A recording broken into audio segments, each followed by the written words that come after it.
Baik, Alhamdulillah kita sampai nak memahami sungguh-sungguh dalam bab Allah Subhanahu Wa Taala meletakkan kebijaksanaan pada akal ahli-ahli fiqh, ulama-ulama fiqh. First kita belajar adalah bab taharah. Tapi kita dah sampai kepada bab mandi, hukum dan jenis-jenisnya. Dari cara bersuci ni itulah dia mandi.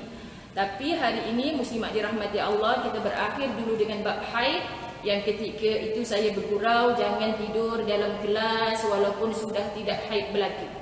Kan ketika itulah. Tapi kita nak bawa balik sebagai duta ilmu ini sangat penting. Kita boleh cerita pada wanita-wanita di rumah kita, anak-anak kita, menantu-menantu kita, cucu-cucu kita, bahkan muslimat dirahmati Allah. Dan ilmu agama ini tua muda boleh duduk dalam satu kelas. Bila dia ke mana pun akan ditanya, Anti kan rajin pergi kuliah Masjid Al-Hidayah tu, kita ada masalah lah. Masalah apa? Ini haid ke istihadah? Sampai sekarang duk confuse gitulah muslimat, kan? Ustazah dalam PKP, Ustazah tolong kirakan haid saya. Allah Ta'ala kan muslimat nak tolong kirakan haid. Jadi tolonglah ketua rumah kita, ibunya, tolong menjadi madrasah kepada orang lain. Bila mereka bertanya, insya-Allah kita ada jawapan. Apa itu umur baligh? Maksud baligh ialah apabila seorang lelaki atau perempuan sampai pada tahap umur tertentu. Itulah baligh, sampai pada tahap umur tertentu. Maka dia menjadi orang yang layak menerima taklif yang ditentukan oleh syarak seperti sembahyang, puasa, haji dan lain-lain. Taklif ni apa? Siapa dia yang memikul taklif? Orang yang mukallaf. Siapa yang mukallaf? Kita lah, muslimat dirahmati Allah. Syarat kena sembahyang, muslimat dirahmati Allah. Diterima ibadah hajinya, zakatnya, puasanya, kerana dia mukallaf, kerana dia Islam, kerana dia baligh, muslimat dirahmati Allah. Siapa? Kerana dia orang merdaheka.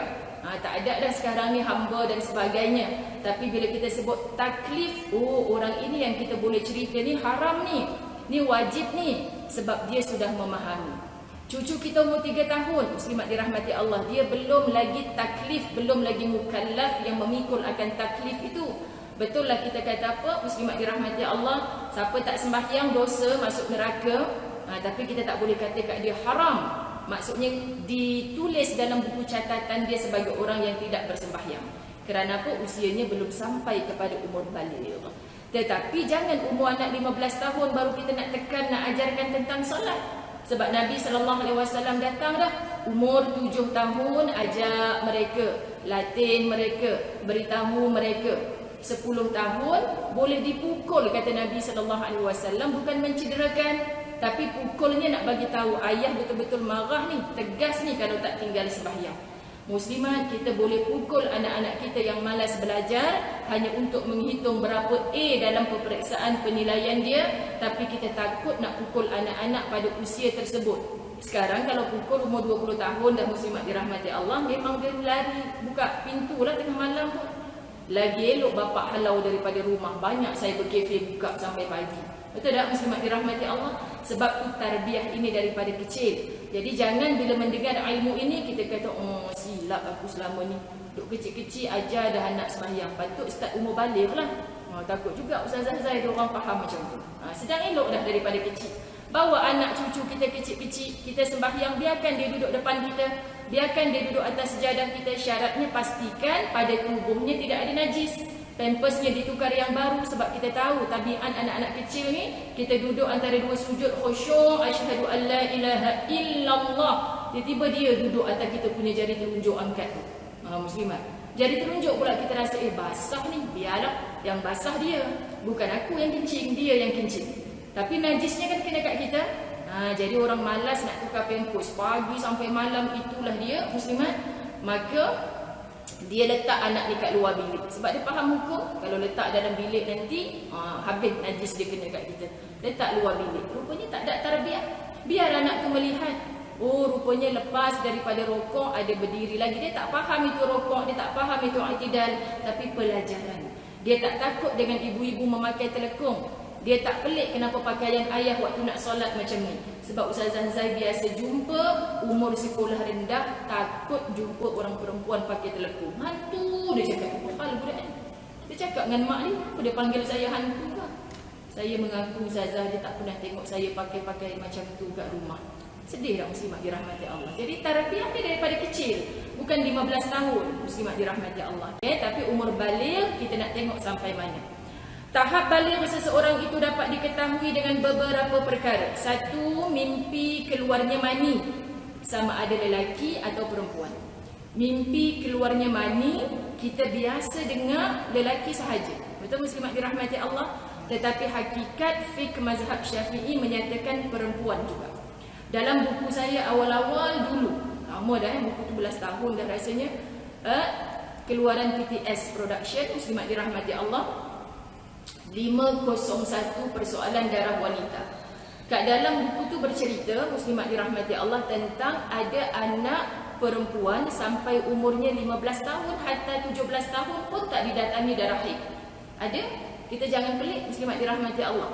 Jadi bila dalam keadaan tak datang haid sampai usianya 15 tahun, adakah anak perempuan kita tu belum balik?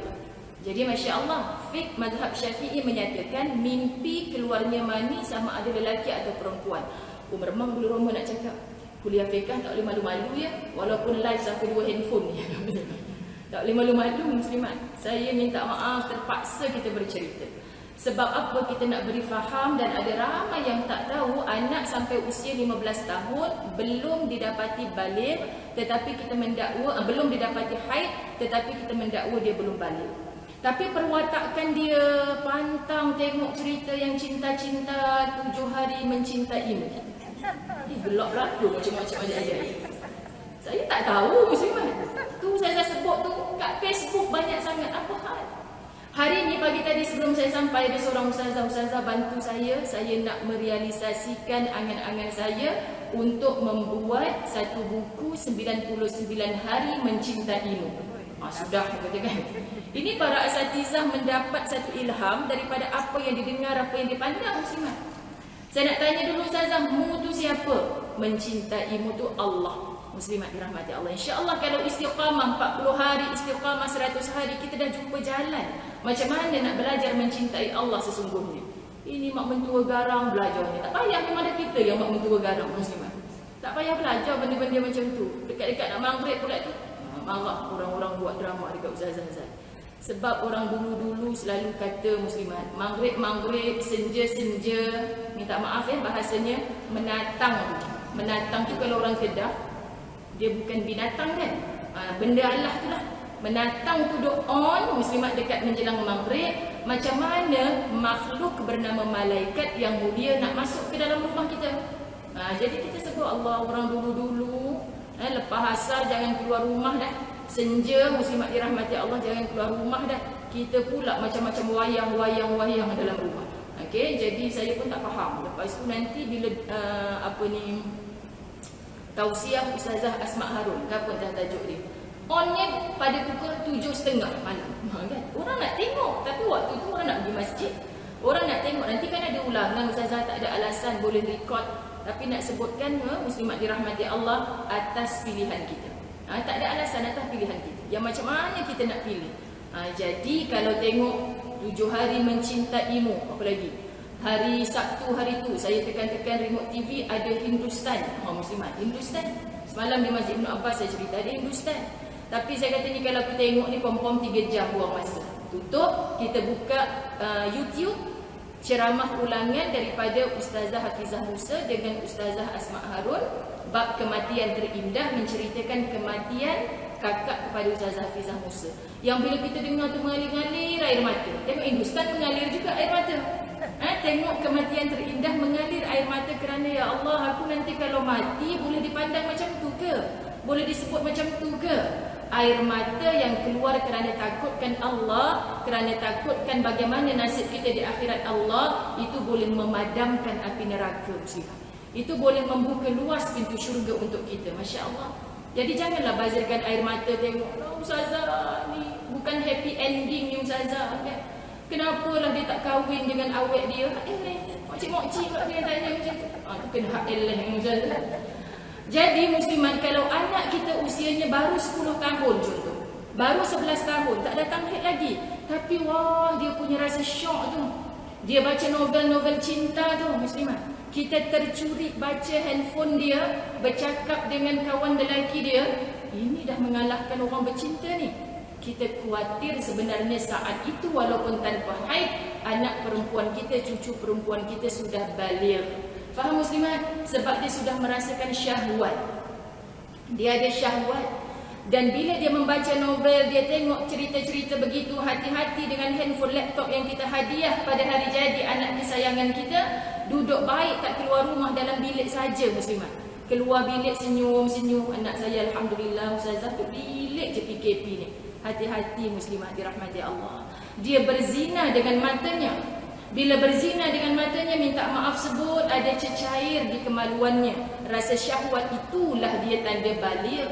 Kalau budak kecil umur 3 tahun tak ada rasa macam tu muslimat, tengok apa hal mak dengan ayah gaduh tu.